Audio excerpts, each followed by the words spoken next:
Hello, it is Wednesday, July 5th, 2023 at 9:03 Eastern Time, USA. I'm Mitch Miller. This is my video journal. Today, I want to talk a little bit about some stuff going on with my house, with my in-laws' house.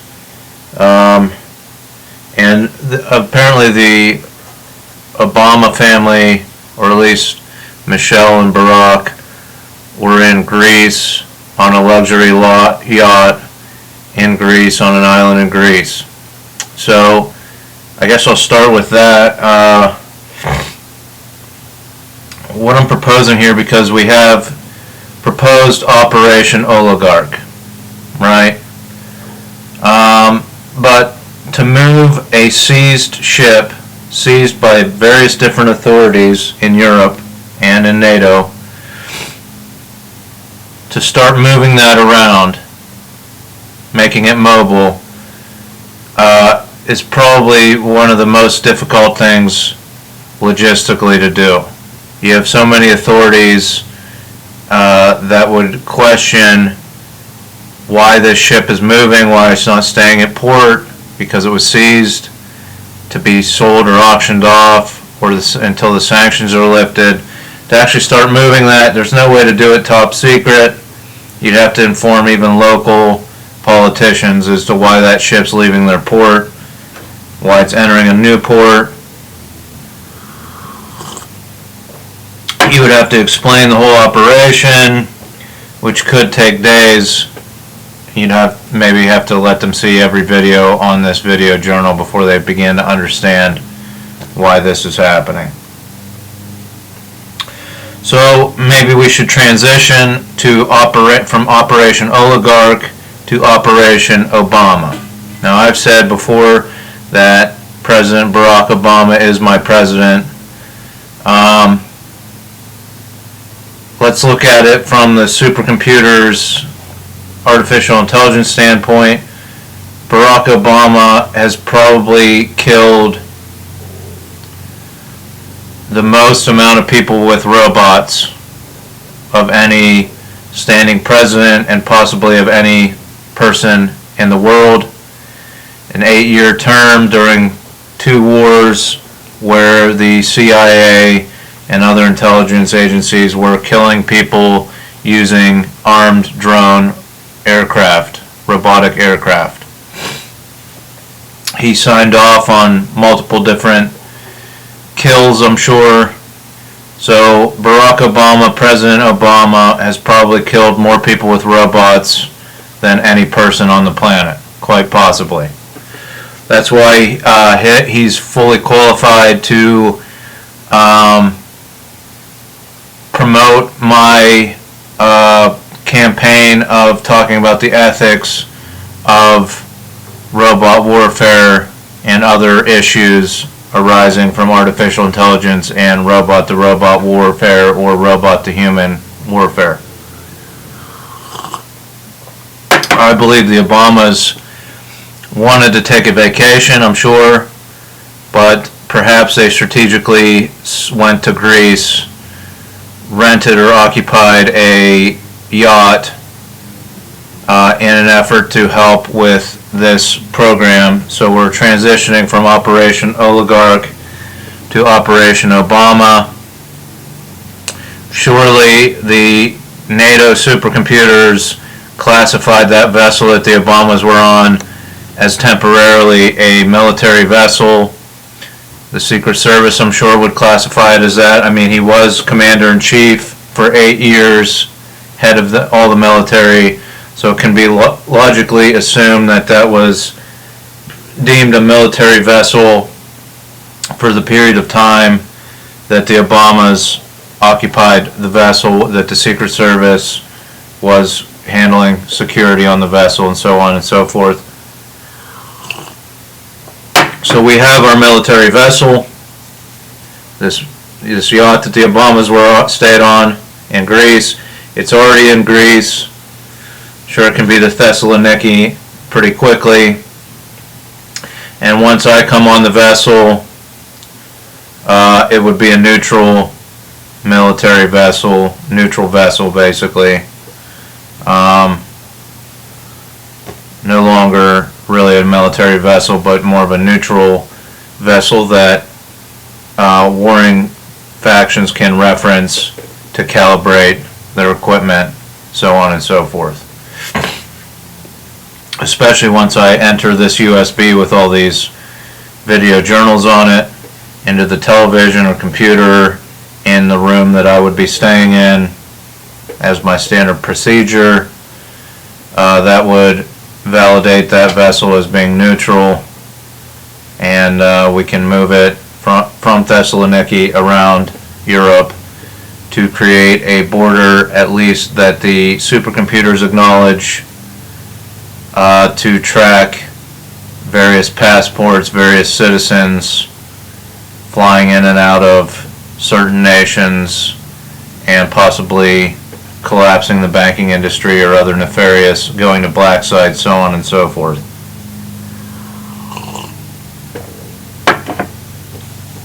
Okay, so that's Operation Obama. Hopefully we can get Operation Obama off the ground, since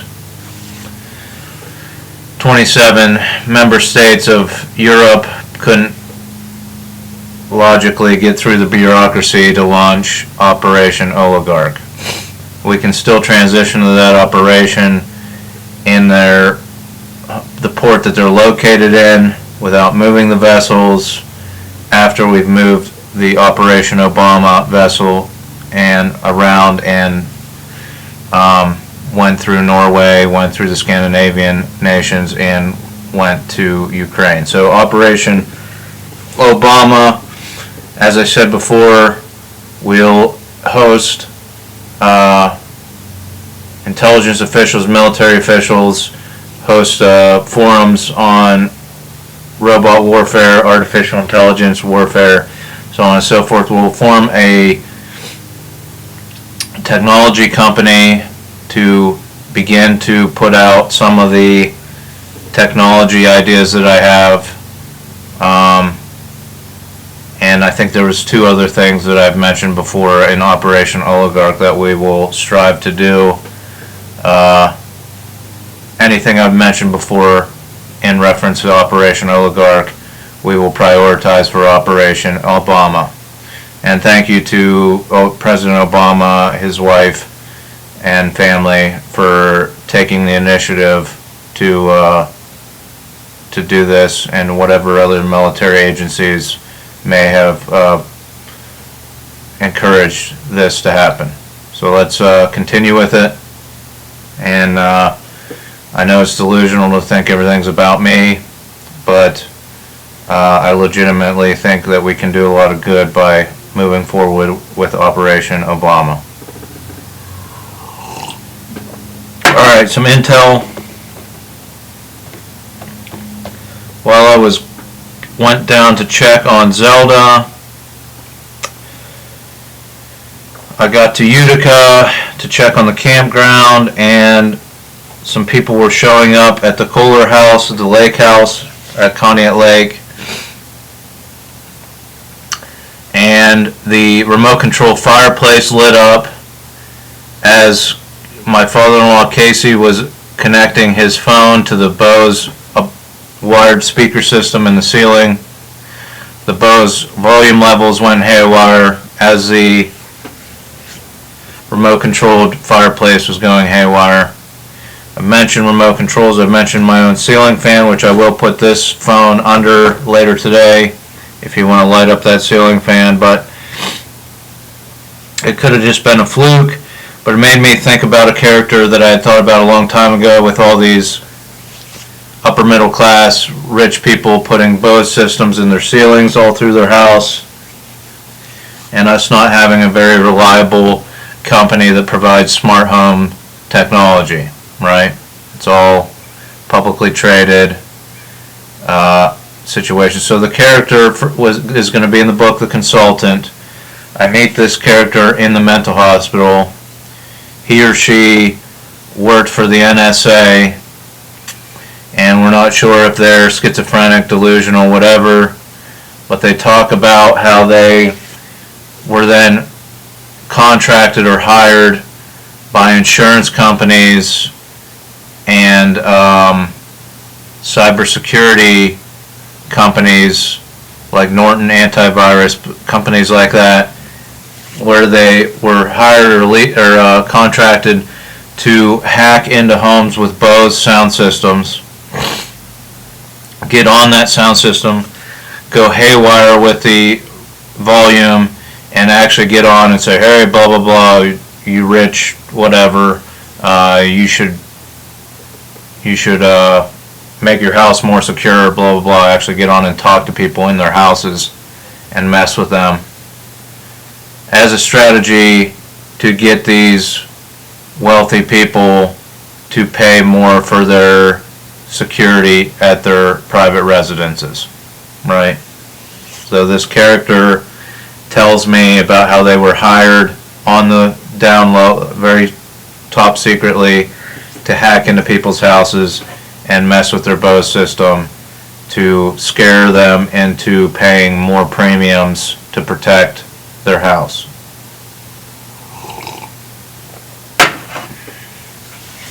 So that's just a side character that I briefly meet in the mental hospital. They never come back throughout the book. Just little ideas I had. And now it's kind of happened at the Cooler house, right? So that's why I brought that character up. That would be in the book. So I want to talk a little bit about Casey Cooler. Now, found out over the weekend that he spent $15,000 on his dog Dutch, who had the twitching seizure ailment that I said could have been from Wi-Fi and stuff like that in some of my discourse. He spent $15,000 on a high-end dog on medical bills over his lifetime. He also spent $11,000 or $12,000 on my credit card debt when Hillary and I first moved in together. I had 2 credit cards around $10,000 a piece. He offered to pay for one of them after Hillary was complaining about how I couldn't pretty much have a social life at all, or barely made my bills working full time at the Home Depot. And the credit card debt wasn't going down at all. I was making $300-400 payments. So my father-in-law gracefully paid for one of those credit cards. Now, he spent $15,000 on a dog, so could just say, whatever, I don't owe him that money. But I always felt obligated. I owed him. I actually started making payments to them, thinking that it was a zero-interest loan. Then I stopped making payments after several months. And my thought process is I've paid that loan off tenfold for the amount of work that I've done on their houses. Now, I've only charged $15 or $20 an hour.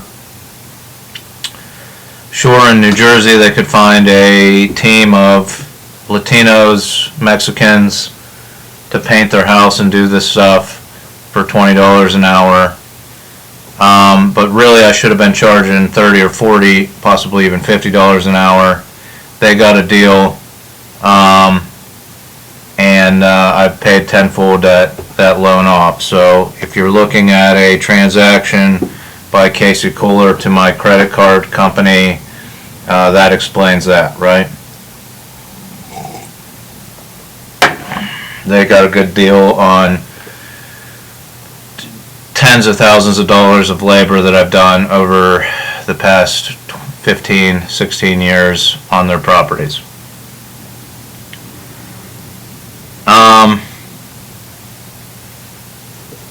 The last little bit of intel I wanted to put into this video is my TCL smart television in my living room downstairs is not working. It is a black screen. I've tried unplugging it, holding the power button for 60 seconds, plugging it back in and turning it on. I've tried that 3 times. Now, according to the video, I need to leave it unplugged 24 hours. Don't know why the TV stopped functioning. I have not put a USB with these videos into that TV ever.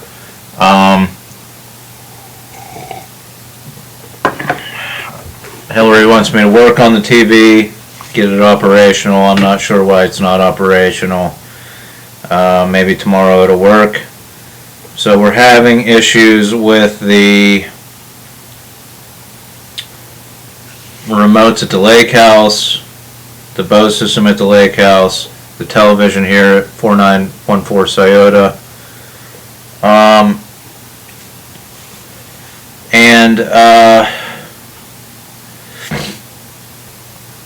sure I could have said turn my TV on at midnight and I'll meet you at mile marker 70, but I decided to go with the remote controlled ceiling fan system because there could be a lot of issues with messing with the TV because it's wired into the internet data system of my house, which may or may not be somewhat protected. The last thing I want to say is I took pictures at the corner of Friendship Avenue and Wine Biddle where the woman collapsed and I had to call 911. Interestingly enough, a Verizon or Comcast hotspot transmitter is at that corner. I took a picture of it. I'm going to take another picture of it on this phone today. Took a picture on my iPhone of the corner of Wine Biddle and Friendship and the telephone pole with the transmitter at the top of it.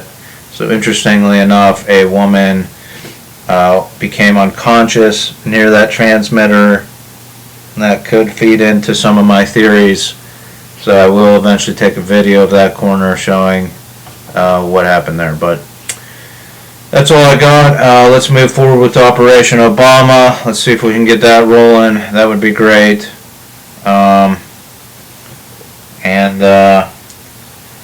Yeah, so hopefully we can move forward with that.